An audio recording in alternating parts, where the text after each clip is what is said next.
Hair is in compliance. So, let me take you back to a resort where I worked multiple times. I first got my start there at 15, doing room service, and quickly learned the ins and outs of the place. By the time I was 18 or 19, I had grown my hair long and wore it in a headband, thinking I looked pretty cool. One day, I received a call from a friend who worked at the resort. The dishwashing team had just walked out, and they needed someone immediately. Living just 150 feet away, I was offered a job without an interview, and they would pay me cash until I was officially in the system. The catch? I had to tackle 3 full kitchens worth of dishes with almost no training. I worked tirelessly, alone, from open to close for weeks, until they finally hired more help. I had a great relationship with the lady in charge, who was thrilled to see me back. Eventually, I left for a higher-paying job, but it didn't work out as I ended up spending more on gas and working fewer hours. Then, I got another call from my friend. They needed help again, this time in the banquet department. Once more, I was back on the team, and I learned that the lady in charge had specifically suggested me because I was a reliable worker. Now, here's where the story really kicks off. By this time, my hair was long and thick, pulled back into a tight ponytail that reached my mid-back. I made sure to look professional, especially since I was in a front-of-house position with guest contact.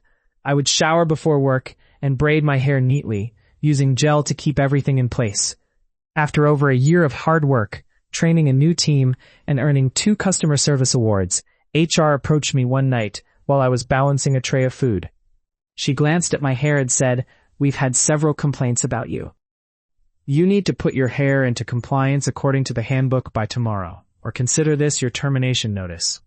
She chose that moment during a busy dinner service at a wedding reception to drop this bombshell. I was stunned, and the other servers were equally shocked. I didn't remember much of the rest of the night. The next day, I was in the kitchen with my future wife and my mom, poring over the employee handbook. It stated that male hair must be kept above collar length, and ponytails are not permitted. I realized I needed the job more than I needed my hair, but I really liked it.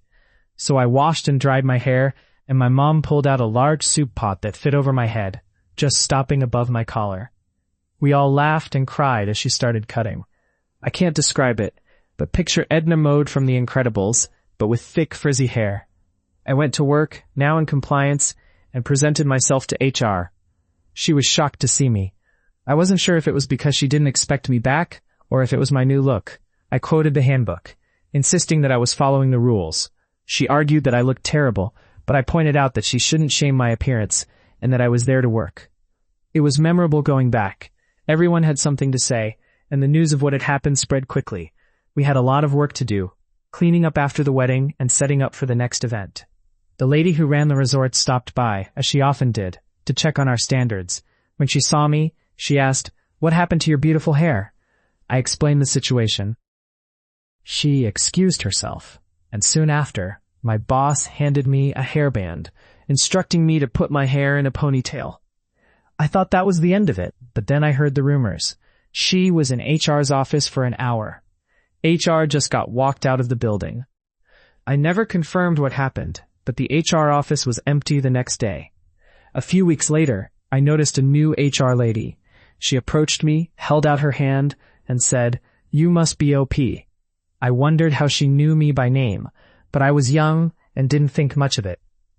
In the end, my hair was in HR compliance for about 2 hours during the years I worked at that resort.